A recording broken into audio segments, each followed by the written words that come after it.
Good afternoon, everyone. This is Damon Lester, President of NAMAT, the National Association of Minority Automobile Dealers, and thank you for joining us for this afternoon's webinar. Today, we will have a great webinar with our friends and good allies, no pun intended, at Ally. Today's topic will be dealing in a virtual world, navigating the dealer's exposure and working in a virtual world. And the reason why we thought this topic is appropriate is, as you know, for the past several months, we've had to change a lot of how we do our business virtually. And Ally will have several discussions on ways that we need to make sure that we are protected dealing in this virtual world, from what our potential liabilities are and what coverages you guys do or do not have, and make sure that you are fully equipped in this new virtual reality that we are in today. Joining us as presenters today are Bill Mulvihill, Mike Dodd, Richard Lowe, and Gary Foltz. The floor is yours, Bill. Well, welcome, and thank you all for joining Ally Financial's presentation, Dealing in a Virtual World. We're thrilled to be here. On behalf of my colleagues, thank you again for joining us. As Damon so kindly introduced me, my name is Bill Mulvihill. I'm the Senior Leadership Manager for Ally Financial's insurance line of business. A part of our line of business is naturally very important and effective for all of our dealer partners. I will serve as your proctor during today's session, which means I'll be managing the chat feature, and please feel free to use that frequently during our program. I'll also be able to assist Mike and Gary during their presentation with any questions that you might have as well. Mike, next slide, please. Many of us are familiar with the tools that are available to us during a webcam presentation. But again, as I mentioned previously, we'll make sure to take time for any and all of your questions, but please feel free to utilize the chat features. We will be monitoring that throughout our time together. Next slide, please, Mike.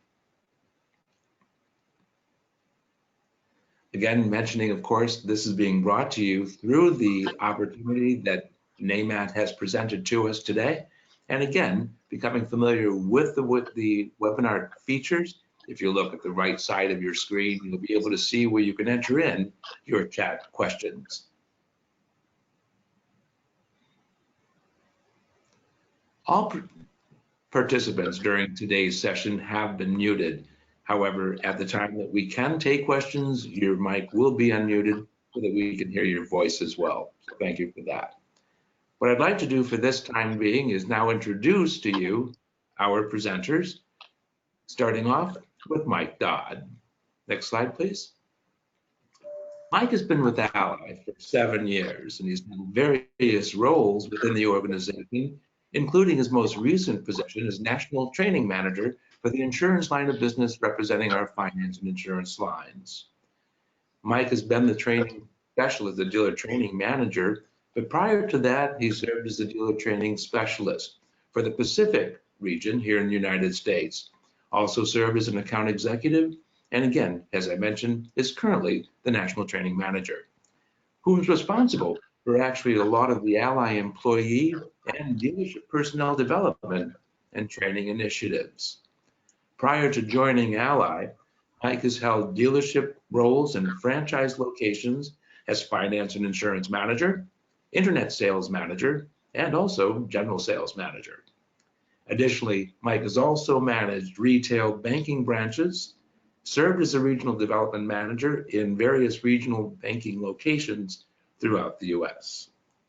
Mike holds an MBA from Washington State University and a Bachelor's of Science in Organizational Psychology from the University of Idaho.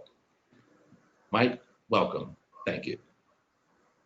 I'd also now like to introduce to you Gary Foltz.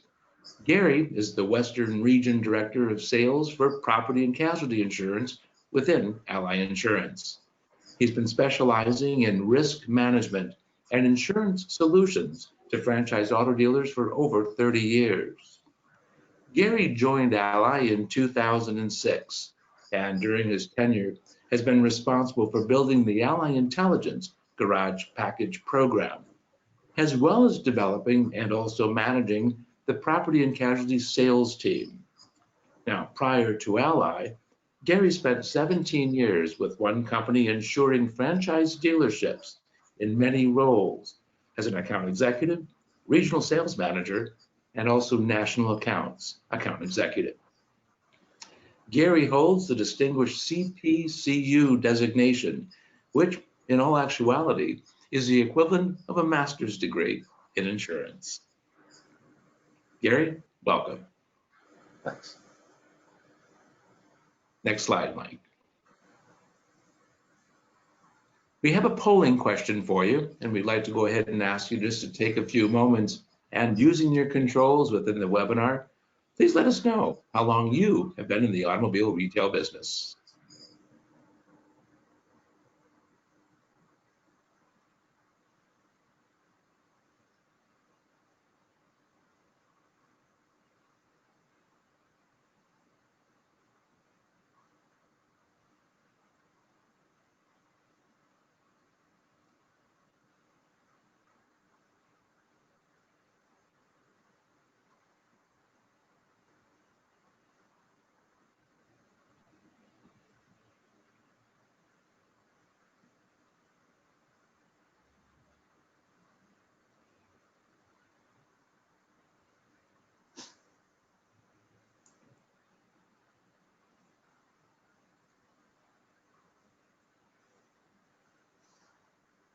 And David, feel free to bring up the results whenever you have the opportunity to share those with us if you can. Interesting, great results. As you can see, a majority of our audience joining us this afternoon and or today, greater than 11 years, representing 67% of our participants. And then look at that across the board, all equal at 8%, less than 1 year, 1 to 3 years, 4 to 6 years, and 7 to 10 years. Well, thank you very, very much. With that wealth of knowledge and experience behind us, welcome again. We're thrilled to be with all of you. Let's go on to that very next slide, please. A couple of things that we'd like to bring to your attention as it relates to Ally. You know, with over 100 years of experience, Ally, a known disruptor in the automobile financial services sector, is uniquely qualified to speak to you today on today's topic, dealing in a virtual world. You know, with 3 very distinct lines of business, which include Ally Bank, Ally Dealer Services, and Commercial Finance, we provide a wide range of consumer and commercial banking products, home mortgage, and investment products. We also provide financing products and commercial banking products for dealers and also consumers. Some of our offerings include retail auto and RV financing and leasing, dealer lines of credit for inventory, equipment, and facilities, commercial insurance products, consumer vehicle protection products, including Ally's very own Ally Premier Protection vehicle service contracts.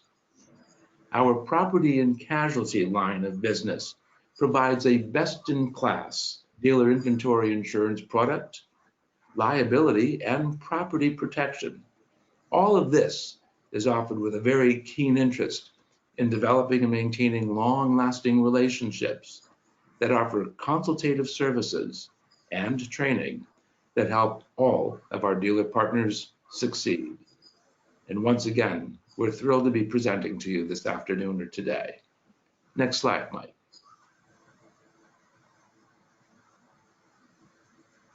As an integral part of Ally's business, we would like to provide you with the Ally Dealer Training Disclaimer.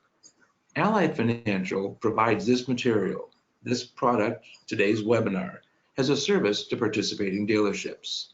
It's intended to cover general principles, and these principles may not be appropriate for every situation, and obviously the material cannot anticipate every situation each dealership will face, nor does this material relieve a dealership of its sole responsibilities for its decisions and actions.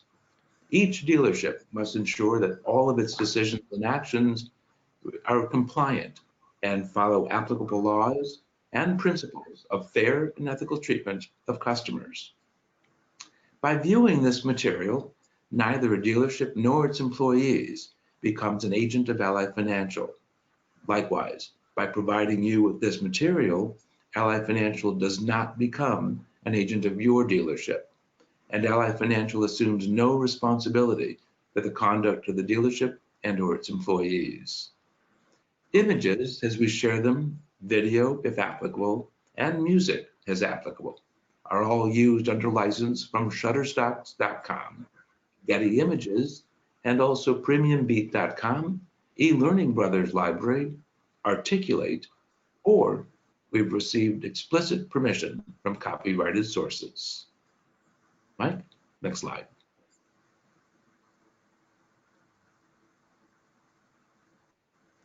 At this point, it's my pleasure to turn you over to the first of our two speakers, Mike Dodd, dealing in a virtual world, navigating the dealer's exposure and working in a virtual world. Mike, thank you. Fantastic. Thank you, Bill. And again, welcome everyone. Really looking forward to our conversations this afternoon. As Bill mentioned, the speaking function has been turned off. All of the lines are muted. So if you do have questions as we're working through these slides, please do type those in the chat box. Bill will be monitoring those questions and he will pause me and be able to ask those questions for you. If it's something that you want to have a little bit longer of a discussion on, you can also ask to be unmuted and ask your question that way. So first, I'm going to talk about some of the objectives for today. Our objectives are, we're going to discuss the retail installment agreements in a virtual delivery. We're going to discuss retailing F&I products in a virtual delivery. And then Gary is going to take us through and discuss some of the potential exposures when you're dealing in a virtual delivery. So when we talk about the virtual retail environment, we're going to kind of compare and contrast a couple of these items. So on the left-hand side, when we're talking about those in-person sales, where the customer comes to your dealership, comes to your location, and we already know that all of the forms are approved at that location. That's where you're normally doing business. This would usually be your dealership or maybe an off-site location with special permissions. That's really not what we're going to be talking about today. Today, we're going to be talking about what happens when that customer purchases from home. What if they do not come physically to the dealership to complete that paperwork? And then we're going to talk about what happens when that customer purchases across state lines and some of the additional considerations that need to be made for that customer that's purchasing across state lines. So let's talk about how remote retailing is different. So first and foremost, we're going to talk about retailing in your state. So again, the customer is doing business in your state, but they are not going to come physically to your dealership location. One of the first things you're going to want to check with your legal counsel is your place of business license. Now, this varies by every state. What you want to look for is, does your business license permit you to do retailing away from your location? You're going to want to check with your legal counsel, take their advice. There are some states where retailing remotely will be very difficult due to that requirement by the state. If you are going to deliver the vehicle remotely, this is where the customer has physically come to the dealership and now they're asking you to deliver the vehicle to their home, we were going to highly recommend that every aspect of that deal is finalized before the delivery. And the reason we recommend that is any part of that transaction, if that occurs at the customer's home, it is likely going to trigger the FTC mandated cooling off period, and that's for sales made at home and other locations. And if that is triggered, there are a couple things that you need to make sure that you have. So number one, there are mandatory disclosures that must be provided to the customer, informing them of that cooling off period. In most cases, the customer will have the right to cancel that sales contract within 3 business days of the transaction. And a violation of providing the customer those forms and disclosures, that is considered an unfair or deceptive practice, and that could potentially have some pretty severe monetary penalties. And again, this is mostly based off of the state law. So make sure to check, or a federal law. So make sure to check your state laws because those vary even further. And I'll pause just for a moment to see if we have any questions so far.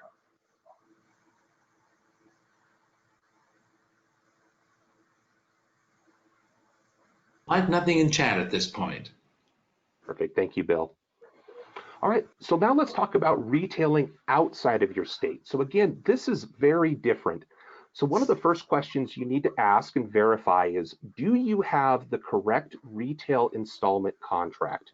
Now, there are states that have very specific addendums or disclosures that may not be on your current retail installment contract. One of my favorite examples to give of this is, the state of California actually permits a hold check, and those are on their retail installment contracts.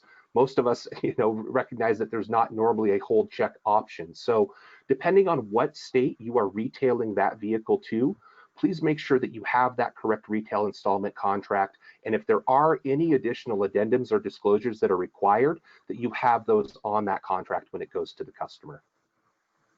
We also want to talk about document fees. So many states might have a maximum document fee. Again, the state of California is another good example. They have a maximum document fee of about $100 that no dealer can charge over that amount.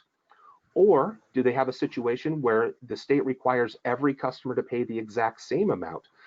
If you as a business practice occasionally take the doc fee off, could that be against the state statute that you're selling that vehicle into? So check on those documentation fees when you're retailing across state lines.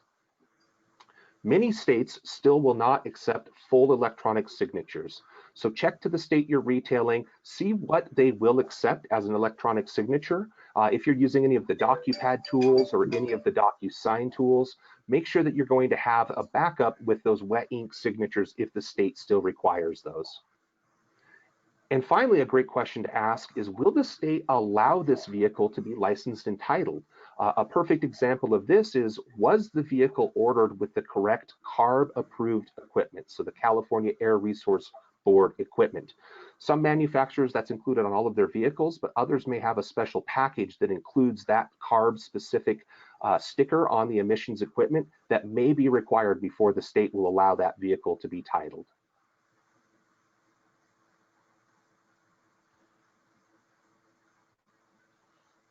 Now we're going to kind of shift gears and we're going to talk about F&I products and how F&I products can be impacted by selling across state lines. So very much like retail installment contracts, service contracts can vary state by state. And one of the first questions to ask is to make sure if your provider is selling this product as a vehicle service contract or as mechanical breakdown coverage. Certain states will allow that mechanical breakdown coverage. That is often considered an insurance product, and you will want to make sure that your F&I managers are certified to be able to sell those insurance products across that state line. Much like the retail installment contracts, many states have very state-specific addendums and disclosures. Now, some service providers will provide those disclosures at the end of the contract. Others, they may actually have a whole separate form that needs to be included with that vehicle service contract. So some of those state-specific addendums, like the state of Washington, you want to make sure that you have those state-specific addendums included in that vehicle service contract.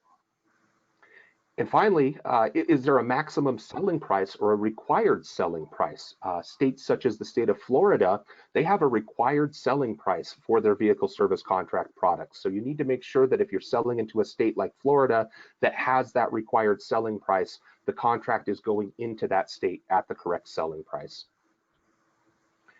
And last but certainly not least, the taxes. Are the F&I products taxed into your selling state? Now, when you're talking about a vehicle service contract that could have a retail price of $3,000, $4,000, that can make a pretty significant impact on the overall profitability of that deal if sales tax wasn't collected when it was sold. So again, verify what your products look like and understand what those state laws are for those products when you're retailing across state lines.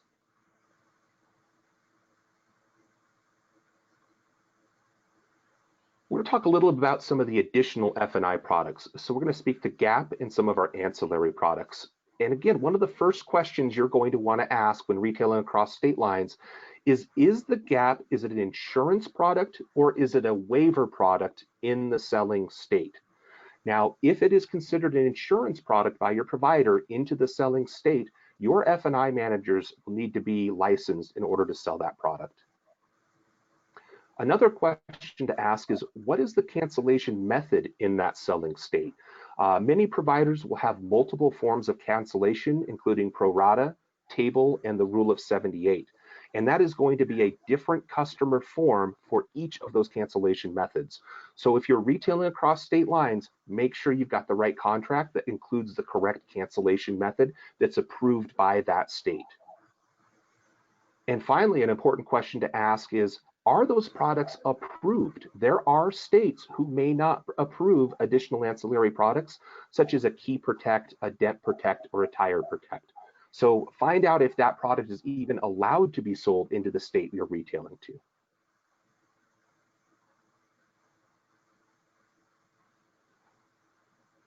So we've put together a couple of best practices for you. These are things that we think that you'll be able to take back to your dealership and implement today. So number one, check your state laws first. Again, we want to make sure that you're looking at that business license to see if you're able to conduct virtual sales. Work with your general counsel in order to understand what the impact is of retailing at a customer's home. Next, we recommend looking at the states nearest to you and simply going through those states where you think you might likely retail a vehicle and marking them green. This state is very easy to do business with. We have all of the correct forms. There's very little concern retailing into this state. Yellow, maybe there's some changes and additional addendums, additional items, a cancellation method difference, something that makes us say, if we're going to retail into this state, we're going to want to take an extra look at this deal and make sure that we really have all of the correct forms and everything that's needed to retail. And finally, we understand there are times when you might consider it a red state or a state that you do not want to retail across state lines. And in that case, the best recommendation is to request that the customer actually comes to your dealership in order to negotiate and take delivery of the vehicle. And don't be afraid to post that up. We want to make sure that everyone in the dealership understands which states you intend to do business with.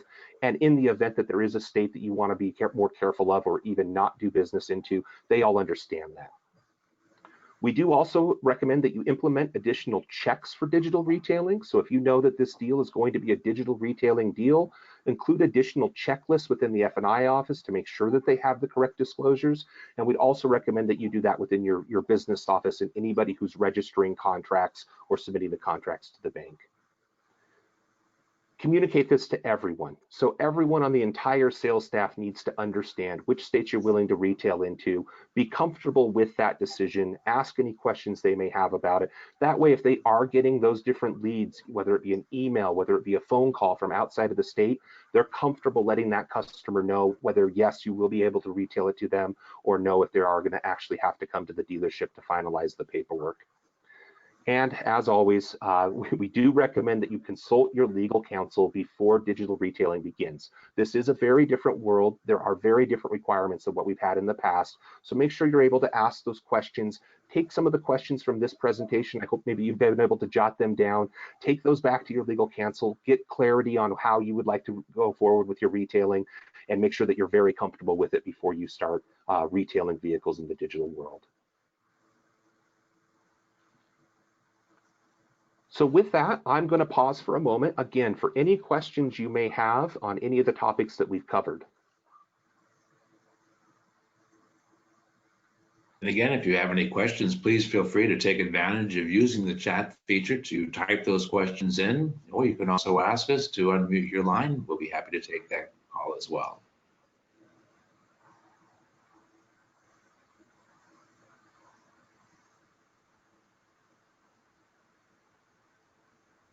Excellent. Well, and we will be sharing our contact information at the end of this presentation. So if you do think of a question later and you would like to reach out to us, we will have all of our contact information available to you then. With that, I'm going to introduce Gary Foltz. Gary is going to discuss exposures when dealing in the virtual environment. Gary? Excellent. Thanks, Mike. Thanks, Bill. So what I want to do is just take some time and talk about 4 big exposures that you have in a virtual environment. What I'm going to do is talk about the exposure. I'll talk about how insurance applies to the various exposures. And then I'll talk about loss prevention techniques to try to help avoid the claim in the first place. So the 4 main topics today are errors and omissions, identity theft, cyber liability, and the Americans with Disabilities Acts. So we'll start with errors and omissions. Next slide. So in this area, what I'm talking about specifically are lawsuits that arise out of the interaction that you have in the sale of a car. A lot of this kind of works with what Mike was talking about earlier. So there truth in lending, truth in leasing laws, odometer violations, damage disclosure laws. So those are the main areas that I want to talk about today. The next slide, we'll talk about the coverages. So insurance around errors and omissions is a coverage that's built into your garage liability program. So you need to find out from your agent what's my limit for errors and omissions.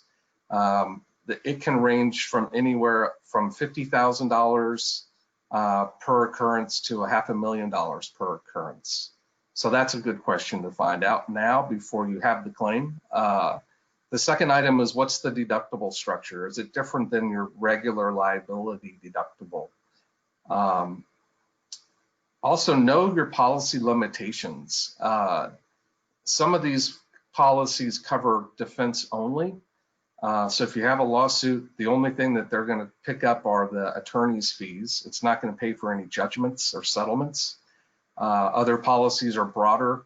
The program that we put together with Allies, we extended ours to cover defense and settlement. And then another important question is, how are class action lawsuits handled? Sometimes what we'll see is an attorney will find one complainant come in with a disclosure violation, and that attorney will go back to the dealership, subpoena all the files that you've had, look for another violation that's similar to that, and try to build a class action lawsuit. So you need to find out, how would that be handled from your insurance protection? So the next slide, I'll talk a little bit about loss prevention around errors and omissions.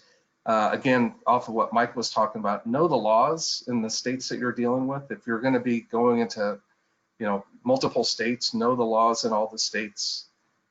Checks and balances on paperwork. Have, a subject matter expert in-house that knows all the documentations and, where the T's need to be crossed and I's dotted. And again, compliance training of personnel, just an ongoing training environment is a great loss prevention tool. Next slide. All right, identity theft. So what I'm talking about here is somebody that steals a car using a false ID, or fraudulently with a criminal scheme steals your vehicles.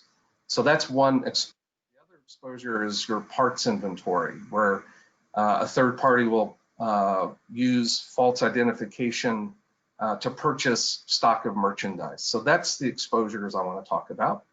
The next slide, we'll talk about insurance around that. So false pretense is the coverage that you have normally in your auto physical damage policy. It's separate from your comp and collision.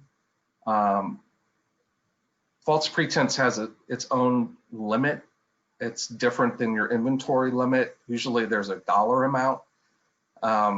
If your insurance is with a company that doesn't specialize in insuring car dealers, they may have a lower limit, so verify that limit. At Ally, we increased our limit to $200,000 recently to cover most of the cars that are out there. If we have dealers with higher lined than that, we can endorse our policy. So, but just make sure you know what that limit is. We've seen a huge uptake in identity theft claims with cars in the last probably 6 to 9 months. I was talking to a dealer last week here in Kansas City that had 11 claims in 30 days. And we've tracked it back to, there was one lady that was kind of the ringleader.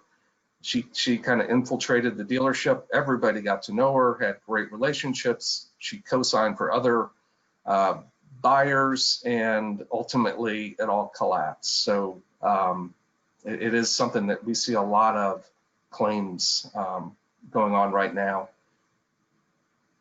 Another unique part of your insurance is how do you cover false pretense for your stock of merchandise? Again, this is a really specialized coverage. It's one that you need to verify that you've got. Most insurance policies don't cover this. So like I said earlier, this is somebody that purchases maybe a machine or engine from you, and they use a false company and they don't pay you, and you've been duped out of your parts inventory or stock of merchandise. So that's the insurance part of it. The next slide, I'll talk about the loss prevention aspect around identity theft. So this is dealing with a customer that's in person. So it's even a bigger challenge dealing in a virtual world, but a lot of the same philosophies apply. Check the signatures, make sure they match the individuals. Try to get a signature early if you can, so when they do the final documentation, you can track to their signatures and make sure they match. Try to have a photograph of the person. Does the description match their height and sex and age? Verify their address. The condition of their driver's license, is it good? And try to obtain a second form of identification. So those are the loss prevention techniques around identity theft. I think I'll pause now just to see if there's any question in the queue. Gary, for you, you're currently right on task. There are no questions coming in for you. We do have some questions lining up for the end of the presentation, however. Okay, fantastic. Okay, so the next slide, I'll talk about the cyber liability exposure. And it's big. Cyber liability is, prior to the pandemic and everything that was going on, most of my discussions with dealers was around cyber liability, computer hacking from phishing leading to ransomware, huge exposure, funds transfer theft, another big exposure. Funds transfer theft, what we're seeing are people will literally, they call it parachute into your computer and just sit and watch how you interact with your business. They'll see how you transfer money when you go to the auction, and over time, they'll learn your habits, and they'll create a fictitious email that looks just like your email and ask for you to transfer money, or ask for your business manager or controller to wire transfer you money, and it'll go to their account. I see that claim more often than not. And then another exposure is personal identity theft of customer information. So if you do have one of these issues, personal identity theft, you have to notify every customer. You need to provide LifeLock for 3 years for every customer. So personal identity theft is a big exposure. Protect your customers' information. We just recently, I think earlier this week, there was an article about Honda had a cyber breach, and it shut down their operations, their distribution. So it's real. I've got a story about a dealership in Florida I'll talk about here in a little bit. Next, please. Cyber liability insurance. At Ally, we decided that this is such a complex product that we wanted to have our own separate policy that we sell. Some policies include cyber in their base policy. We just felt that it's such a complex claim if you have one of these that you need specialized claim service. And so that's why we have a separate policy with separate claims teams to handle these situations. Make sure you have adequate limits. We sell $1 million limit on every deal, minimum. I've got some larger dealer groups that have up to 10 million. I've got recently some notifications from manufacturers that they're requiring the dealers to have a $5 million limit. So cyber liability is something that definitely you need to make sure you have in your arsenal. Another advantage to the policy is the preventative support that you get before a claim happens. So with our programs, we can set up dealers, and the companies will do some preemptive work with the dealers to make sure that there's no holes, try to avoid a claim before it happens. Some loss prevention around cyber liability. Probably the first and foremost is invest in information technology upgrades. If you've got an older system, those are the ones that can be easily hacked, and you want to make sure you've upgraded your systems. Train employees to identify and respond to suspicious emails, including phishing attempts. At Ally, we spend a lot of time and effort on this. It's a huge issue for Ally to make sure our employees don't accidentally click on the wrong email. It's so serious that after 5 violations, the punishment can be severe, up to and including termination for everyone in the company. So find a resource to help you train your employees to look for those emails that look suspicious. Develop a ransomware and cybersecurity incident response plan.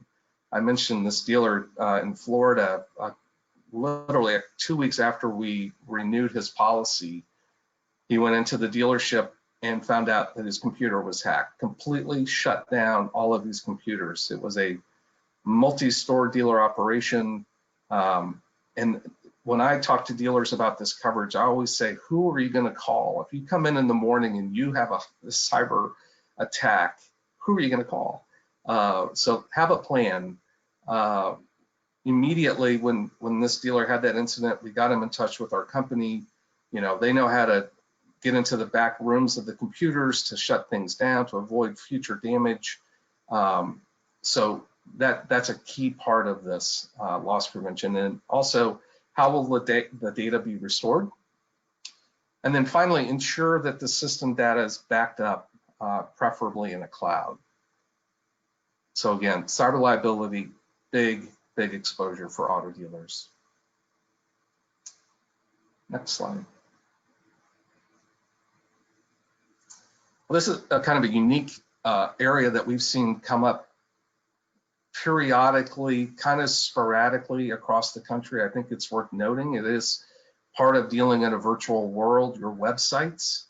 I've had lawsuits where dealers are sued because their websites are not compliant with screen reading software. So there's law firms around that are, you know, just all they're doing is looking at websites to see if they're in compliance with the ADA law.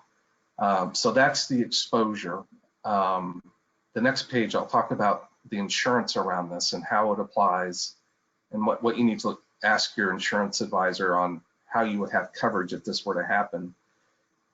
So most garage liability policies for auto dealers either include discrimination coverage or you have a separate employment practices liability policy. But this is a third-party coverage. This is where you're sued by an outside person. It's not your employee, it's a third party that's suing you. So you need to make sure that those policies have coverage for third-party discrimination, because that's what this would be. The limits can range from no coverage at all up to $1 million. And you also need to find out what your deductible structure is. If it's a percentage deductible, is it of the loss? How does that apply? Is it a dollar amount? Does it apply to the defense and the judgment? How do I apply my dollar amount of deductible?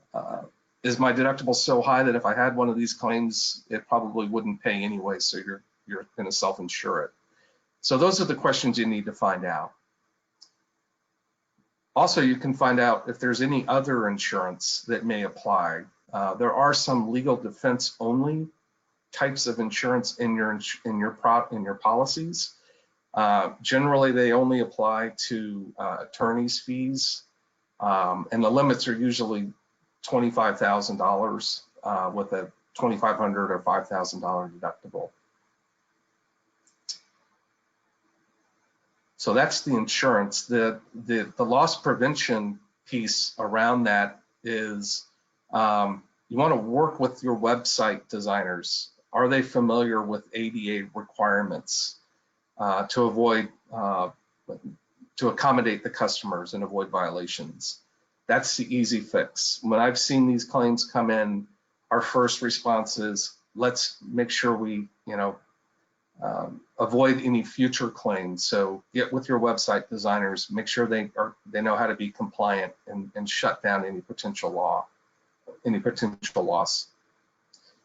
Just some interesting information. So in 1990, when the ADA was enacted, it was intended to take care of the physical parts of businesses, widen hallways, accommodate restrooms, provide elevators for the folks with disabilities.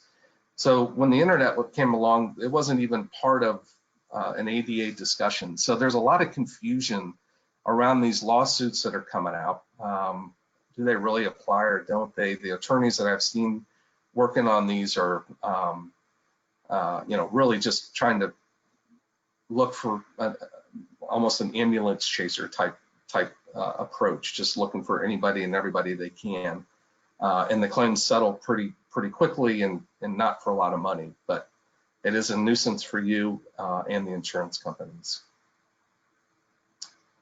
So those are the 4 main areas. I probably could spend an hour on each of those individually, but I think it gives a good analysis of the big areas of exposure that you have on a day-to-day basis, dealing in a virtual world. Talks about your insurance and what you should ask for from your insurance folks, and then some loss prevention methods around that.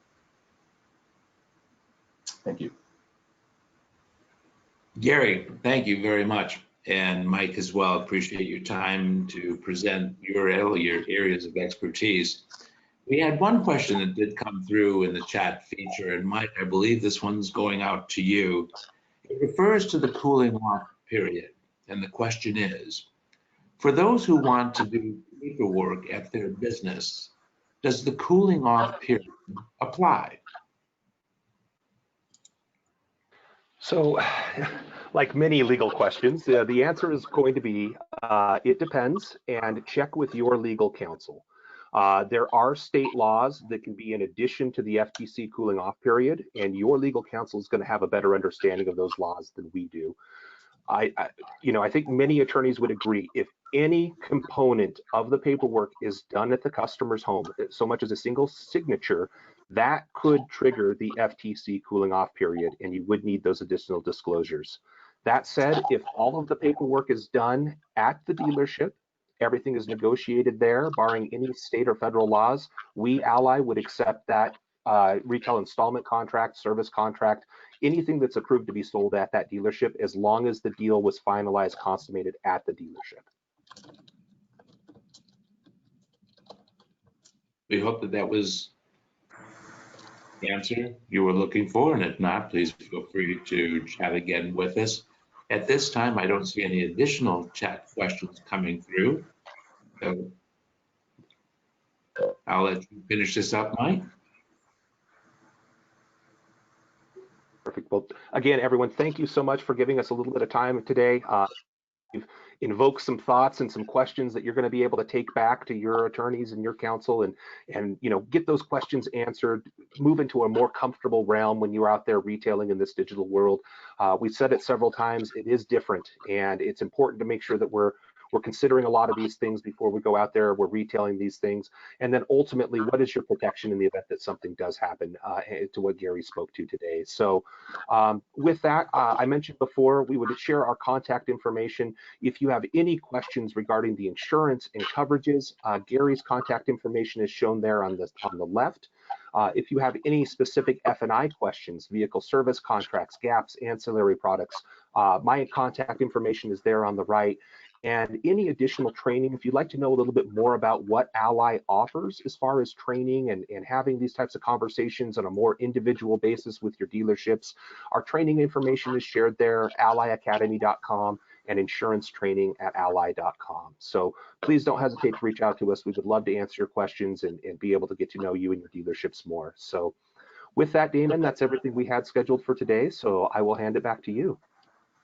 Well, thank you guys. Thank you, Mike, Bill, and Gary. Well, we really appreciate the information that you shared with us. And I just want with one quick question for, I guess, all three of you. We've had some dealers that were affected with protesters and rioters or rioters in their stores over the past weeks. Where is there any additional type of insurance that covers it, since there's not a pandemic type policy, or what do you offer? What should else a dealer have in his from a coverage standpoint that should protect them? Great question. So there is coverage for damage that's being done by the rioters. We've had several claims already, multiple vehicles being stolen, damage to buildings, vandalism. So the property and casualty, the property part of your policy will take care of that part of the damage to the buildings. Your auto physical damage insurance will take care of the damage to the cars. You did mention the pandemic. That is another interesting insurance dilemma. Virus and bacterial infections, those were never something that were to be insured. Insurance is all about trying to actuarially figure out how to charge a premium to pay for future losses, and no one could anticipate how to insure something like that. So, although I have heard that various states are looking into legislation that the insurance companies would pay for any business interruption losses, and then the states would reimburse them for the losses. So I don't know if any of those passed. That was in the early parts of this pandemic. So I know post 9/11 there became coverage for terrorism in coverage. Do you think that a pandemic type insurance will come up out of this in the future? Yeah, I do. I think that there's so many insurance related areas that kind of come up from this. You could have a lawsuit from a customer that says that they got it at your dealership. So now we need to have some way to provide legal defense to take care of that. We've already seen an uptick in discrimination type claims or wrongful termination claims, where dealers maybe had a furlough, but they didn't bring back bring back enough people. And there's been lawsuits for retaliation or wrongful termination. So yeah, I really do. I think that there will be some kind of maybe a defense type coverage built in to help defend dealers for lawsuits arising out of this type of claim. But I mean, that's about the extent of it, in my opinion. I don't see how you can pay for some of the actual damages that people have. But yeah, with every major event, there's always insurance that comes out. And it's interesting you brought up that the 9/11, as I mentioned, there is coverage for riot and vandalism and all that, but there's not coverage for domestic terrorism. And for a while, a lot of people were saying that it was domestic terrorism. And I was just cautioning my colleagues to be careful what you say. Words matter. And if you say, you know, if they deem that domestic, that is an exclusion in their policy. But at Ally, we decided it's a riot. We're going to take care of our customers and do the right thing. Well, thank you guys. I appreciate it, and hope everyone on here today viewing this. And as you know, like all of our webinars, we will distribute the recording sometime later this evening or first thing in the morning. Thank you, Ally. Thank you, Mark Manzo, Jay Ripchin. You guys, appreciate you. Thank you for the partnership throughout the years. And please, everyone, be safe and enjoy the rest of your day. Thanks a lot. Take care. Thank you again. Take care. Thanks.